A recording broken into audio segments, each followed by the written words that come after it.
Hello. I have been asked a number of times recently to speak on the three great practices of the first part of the 100 days.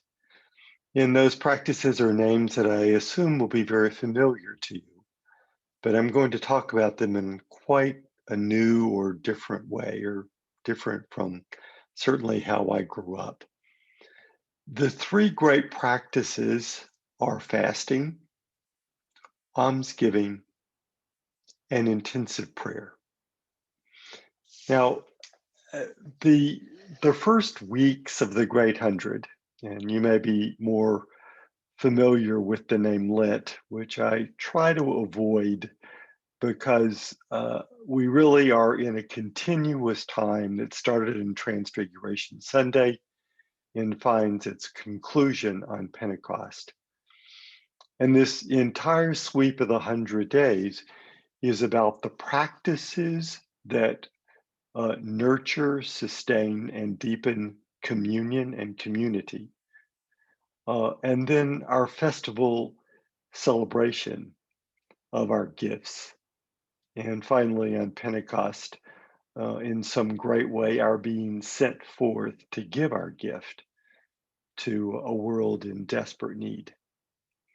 But back to fasting, almsgiving, and intensive prayer.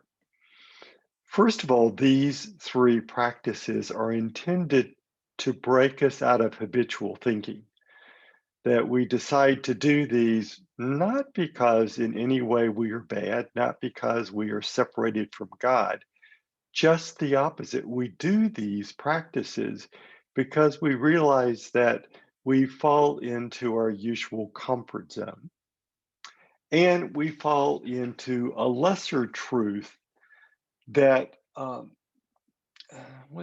do I want to describe the lesser truth?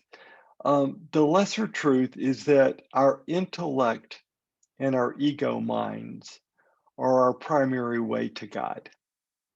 No. It's why in the Great 100 Days, these first 7 weeks are not about a book study, not about a course. They are about a body prayer because, and I hope that you've listened to the presentation that I gave for the Mystic Summit about the most misunderstood mystic in Christianity, which is the Gospel of John, or as I've even suggested, perhaps the Gospel of Joan. Uh, Spirit and matter are one. And so in the first 7 weeks of the Great 100 Days, we want to pray primarily with our bodies, our heart and our bodies. And what do we want to pray for? We want to pray for a yearning, for a bodily physical sensation of yearning. And what are we yearning for? We're yearning for deeper oneness. We're yearning that we may know our gift and we may give our gift. And we are yearning that we might come into some place of relating with those who are so different from us.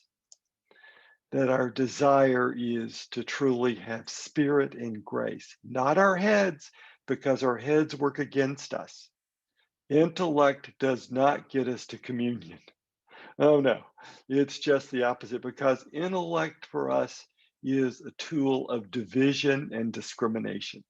And so we want to yearn for something in us which is greater than intellect. So the first way, fasting.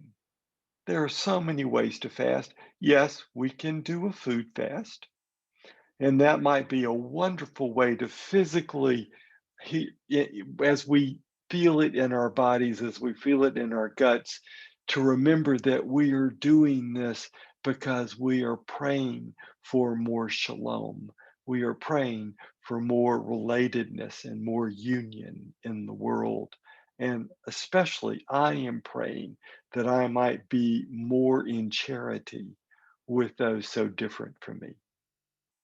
But today, perhaps even an equal fast to a food fast might be a fast in technology, a fast from listening to news, a fast from Facebook and Instagram and Zoom meetings, a fast where not only do we not turn a device on, but we take that time when we might be watching something that pulls us out of ourselves uh, to listen to something contemplative, to listen to a piece of music, um, to garden, to contemplatively cook, to do things which, in our use of that energy, that we make the time about mindfulness and we make the expending of the energy in mindfulness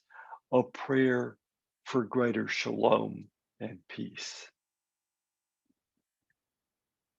Almsgiving, the second great way.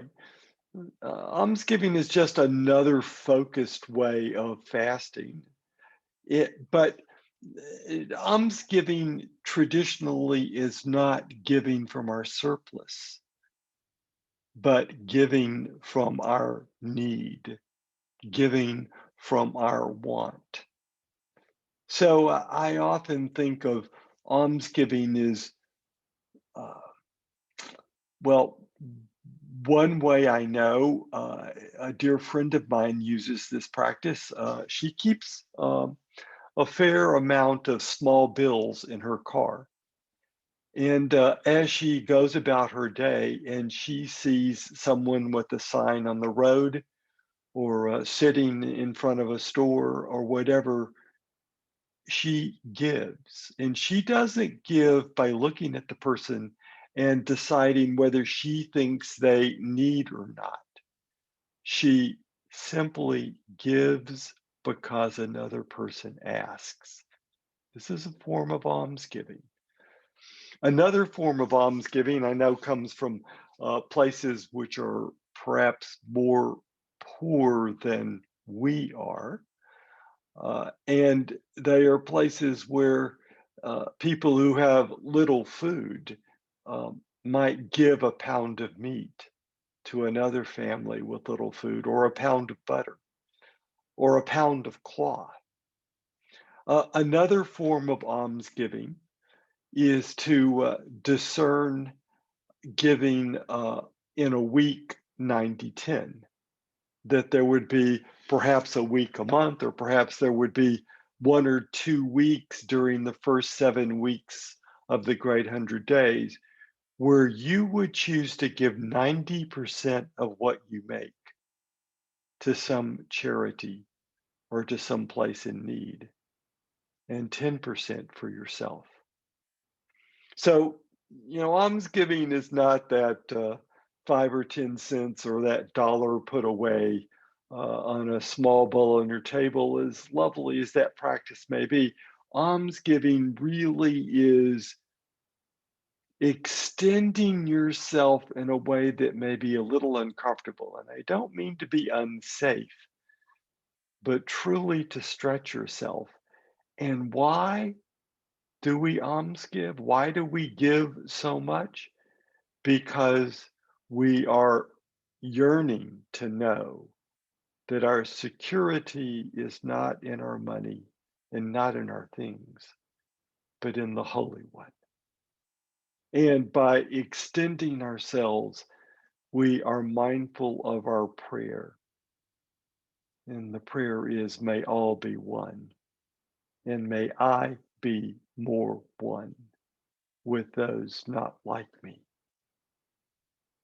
And last is a time of intensive prayer. And I know that one of the practices, again, back to fasting, would be in those times when we usually might be preparing food, or in those times where we usually might be watching the news or looking at a program on our screens, that we would take that time uh, to read scripture, or to, in some ways, be involved in a contemplative activity, which might be painting, it might be gardening, it might be poetry writing, but all of that extension of our energy, which removes us from our daily habits, that we would ask that that energy be uh,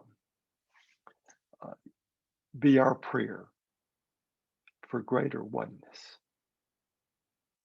So fasting, almsgiving, and intensive prayer, whether that be quiet sitting or involved in some activity by which we extend our energy, that all may be one, that I may be one with those not like me.